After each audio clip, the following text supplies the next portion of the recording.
Sounds like a real amp, except that it's not.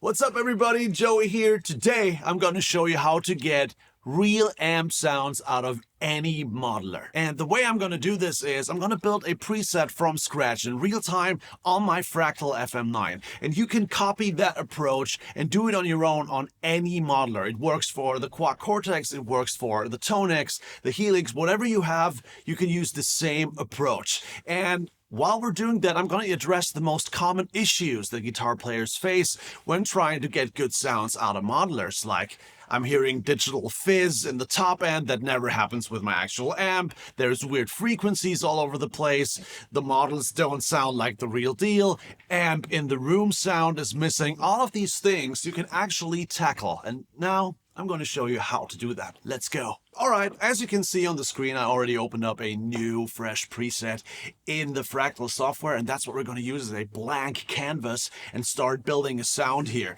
Just to start out here, I want you to focus on one set of IRs or one IR of a cabinet that you actually really know well. And in my case, that is a Bogner oversized cabinet. I use Ownhammer impulse responses for this one. It's not what I always use, but for the sake of this example, I use these because I know them very, very well. And as you can see, it's a mixture of a 57 and a Royer 121.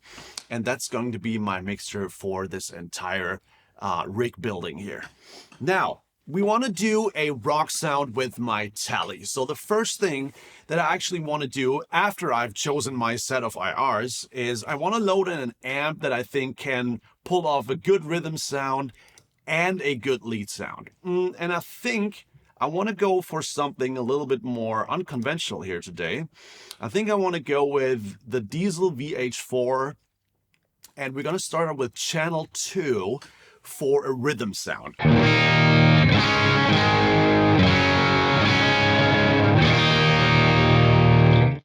And that is not a particularly balanced sound. It's a little boxy, it's way too muddy in the mids, and it's just not sounding like a, Diesel VH4 would actually sound. And this is where most guitar players already have their first impression of modelers. It's like, it sounds kind of like the real deal, but it's not the real deal.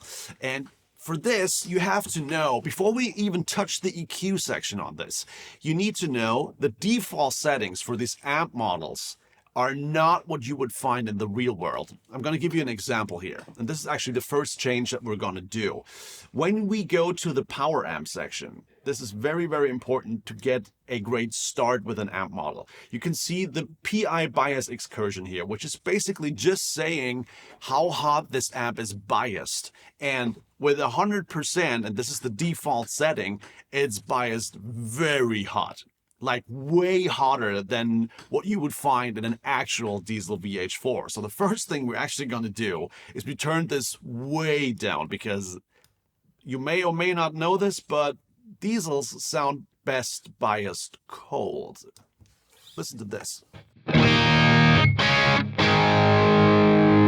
Do you hear how that's already way cleaner in the mid-range? Sounds way more like an actual amp.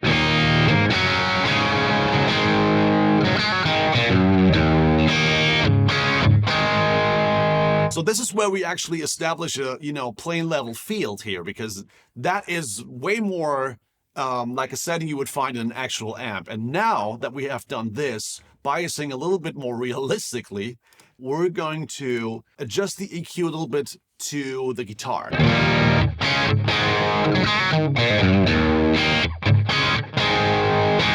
So what I can hear is, I want to have a little bit less of these mids. I want to have a little bit less of the bass. And I want to have a little bit less of that depth. And that should already give us a way, way cleaner sound.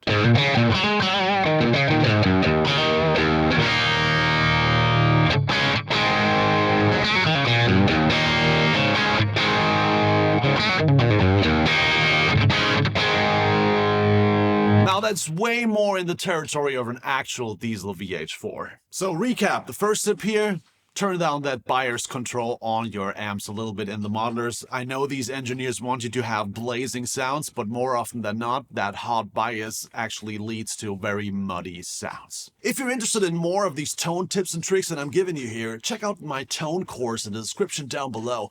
It takes a look at your entire signal chain from the guitar to the pickups, to the pedals, to the amps, the cabinets, and I'm going over every single detail in a guitar signal chain and help you dial it in perfectly for your needs. So if you want to dial in cool amps, if you want to dial in pedals in the right way, all these things I cover in the tone course, so check it in the description down below. Okay, this is a great start for a rock rhythm sound, right? But now I want to have some time-based effects and a little bit more, ambience to go with that. So as you guys know, I'm a big fan of delay. So I put in a delay block here. And if you just use a analog stereo delay like I use here, it sounds like this.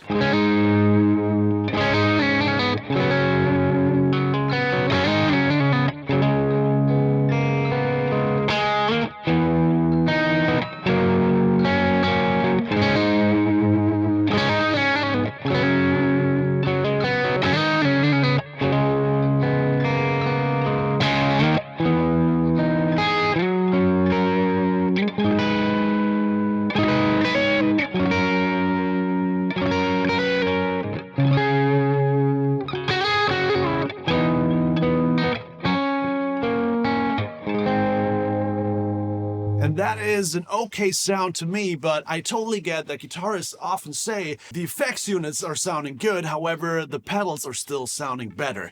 And I can give you a little tip here how to make your delay in a modeler sound way more like a good delay in a pedal, because what a lot of guitar players don't know, when you buy a delay pedal, usually it comes with some modulation already built into it, or modulated reverb built into it to make it sound a little bit more in the background, so it's not plastered and it doesn't get in the way of your actual signal. So this is my next tip here. If you want to have an authentic delay sound in your modeler that sounds like a good delay pedal, like the Keeley Halo, the Strymon Timeline, you need to put it through an actual reverb, even though that reverb might not be super audible. It's just there so the delay repeats are actually not as, plastered.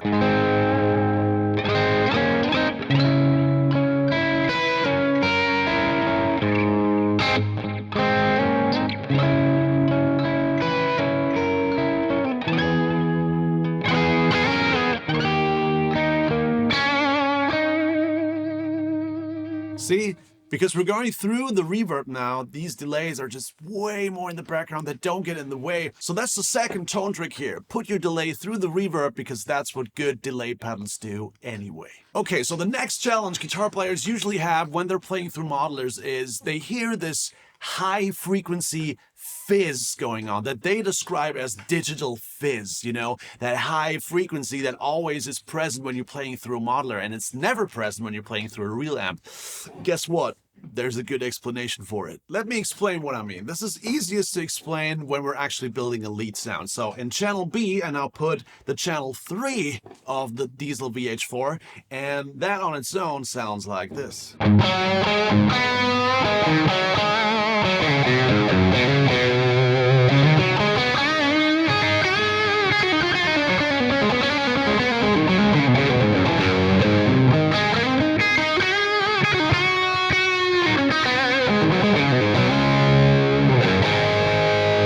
And can you hear it? I can hear it. There's fizz going on, right? You hear that always on top of the sound. You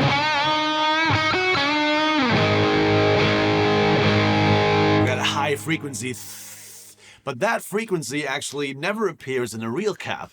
So you know what we have to do? We just have to EQ it out of the IR. Very easy. With every modeler that you use, you have the ability to high and low pass your impulse responses. And this is super important because in the real world, actual cabinets and actual speakers, they roll off at a certain point. So for instance, our V30 speakers that we're using in that IR, in the real world, they roll off the frequencies after like 6K, 6,000 hertz. Above 6,000 hertz, there's next to no information in that speaker anymore. And this is pretty much the roll off that you're used to that you don't have when you're not rolling off these frequencies in the modeler, because the modeler has the ability to be full range frequency response. So it goes up to, as you can see, 20,000 hertz. And that's a lot of frequencies that we don't need and that never show up in an actual cab. So what we need to do with these V30 speakers is we're going to high cut these at around, I'd say, you know, it's dependent what you're using, but for me, it's like, let's just do it at 7K for now. And you can hear this digital fizz that we were hearing just before is actually gone.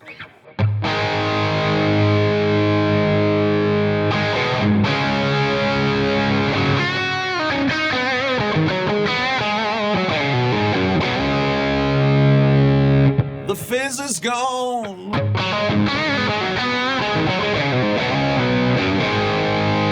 Shameless BB King quote here. I'm sorry. Now let's get to the last thing a lot of guitar players don't get right when using modelers, and why it never sounds like the actual amp in the room. That is always the final argument, right? It doesn't sound like the amp in the room. I need the amp in the room kind of feeling. I need that rumble. And I understand this is something that's very hard to reproduce, if you can reproduce it at all. You can at least get into that direction by realizing what the amp in the room sound actually is.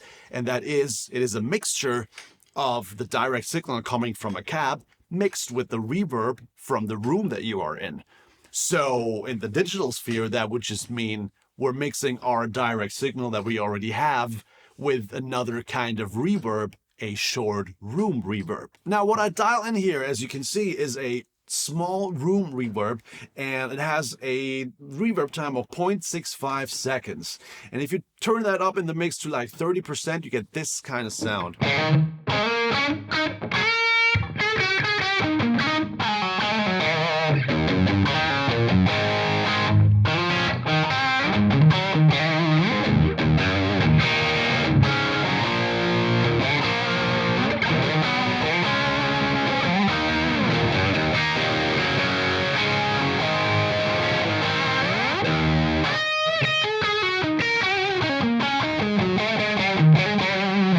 That spatial element that you're adding actually makes your sound a lot more realistic when you want that amp in the room kind of sound. Now, do you have the low-end rumble of an actual cab in the room? No, of course not. But it gets you closer to that, and it makes that amp sound that you're trying to create a lot more realistic. So if we add that in with the delay that we have and the other reverb, you get a really, really cool sound here.